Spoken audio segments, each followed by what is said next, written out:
Imagine it is 2015. You are standing on a street corner with a bus ticket in your pocket, a half-eaten bag of chips, and $2 billion in debt. No, this isn't the opening scene of a tragedy. This was the literal reality for a company called AMD just 10 years ago. They were ghosts. Dead men walking. And yet, here we are in January 2026.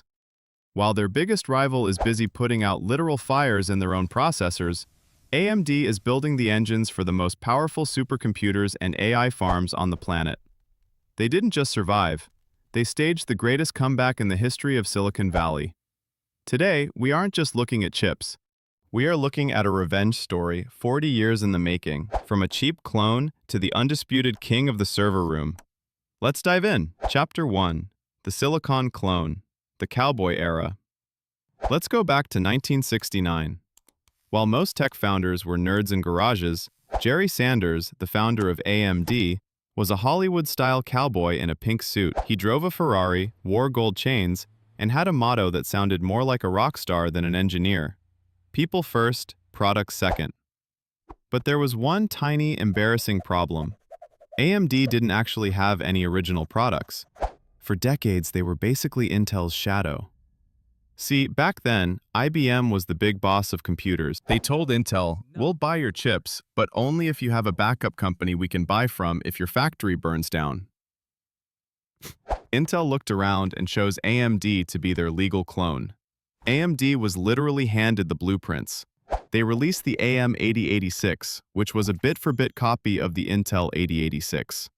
They were the generic brand of the computer world, the store brand cereal of silicon. For years, being an AMD fan meant you just didn't have enough money for a real Intel computer. They were stuck in a loop, until the student decided to kill the master. Chapter 2. The 1 GHz War. The First Byte. 1999 was the year the world stopped laughing. AMD decided they were tired of copying homework. They released the Athlon. This wasn't a clone, it was a beast. In the year 2000, the unthinkable happened. AMD beat Intel to the 1000 MHz finish line. Imagine the panic in Intel's offices. The cheap clone had just lapped them. Intel tried to cheat by overclocking their Pentium processors so hard they were practically screaming for mercy. But it didn't matter. AMD had the better architecture. They introduced 64-bit computing to the masses, while Intel was still trying to convince everyone that their weird, expensive Itanium chips were the future. This was the golden age. For the first time, you didn't buy AMD because it was cheap. You bought it because it was the fastest thing on the planet. But as the old saying goes, the higher you fly, the harder you hit the pavement. And boy, did AMD hit it hard. Chapter 3. The Bulldozer Grave. Bankrupt? 2011. Remember that year? AMD released a new architecture called Bulldozer. It was supposed to be a revolution. High core counts, high clock speeds. In reality, it was a disaster. It turns out, if you build a processor that has 8 cores, but each core is as weak as a wet noodle, you don't get a supercomputer. You get a space heater. Bulldozer chips were so hot and so slow that they became a meme. AMD's market share didn't just drop, it evaporated. They were bleeding money. Tens of millions every month. By 2014, the company was worth less than the land their building stood on. They had to sell their headquarters and rent them back just to keep the lights on.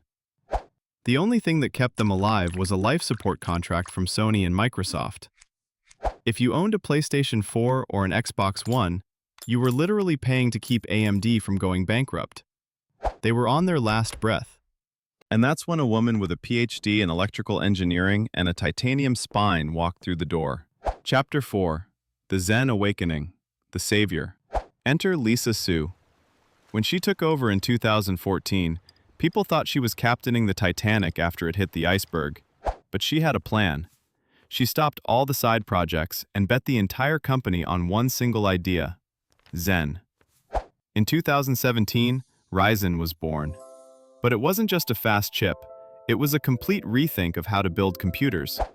See, Intel was still building chips like giant, single diamonds. If there was one tiny crack, you had to throw the whole diamond away. Lisa Su said, "Let's use Legos."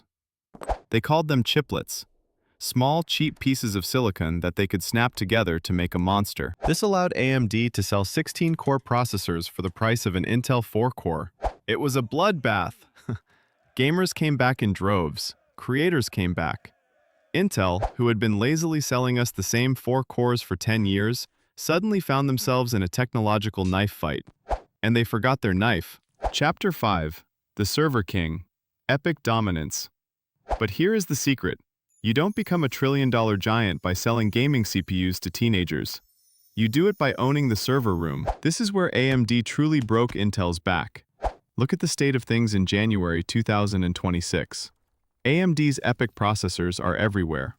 While Intel was struggling with factories and stability, AMD launched the Venice generation. 256 cores on a single socket. Can you even imagine that? One single EPYC chip can now do the work of an entire rack of older Intel servers. Because of this, the giants, Google, Amazon, Microsoft, are making the switch. AMD's share of the server market has blasted past 40%, and it isn't stopping. Every time you search something, every time you stream a movie, there is a massive chance a red heart is beating behind that screen. Intel didn't just lose a race, they lost the keys to the kingdom. Chapter 6. The AI Throne. The Future 2026. So, is the war over? Not even close. Because in 2026, the battlefield has moved from CPUs to AI.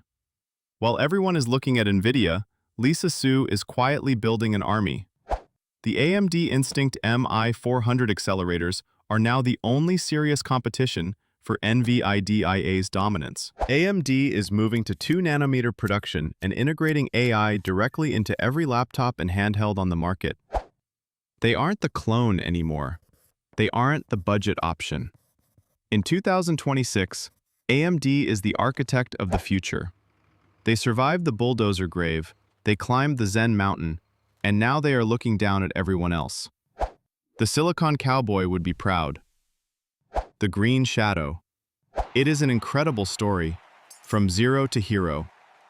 But don't get too comfortable, because while Intel is down and AMD is celebrating, a green giant named Nvidia is doing something that could make the very idea of a CPU obsolete. They are building a world where the processor doesn't even matter anymore. Is AMD ready for a fight where cores and gigahertz don't count? We are going to find out. Click the next video to see how Nvidia became the actual ruler of the planet, and why even Google is terrified of them. What's in your PC right now? Red, blue, or something else? Let me know in the comments. See you in the future!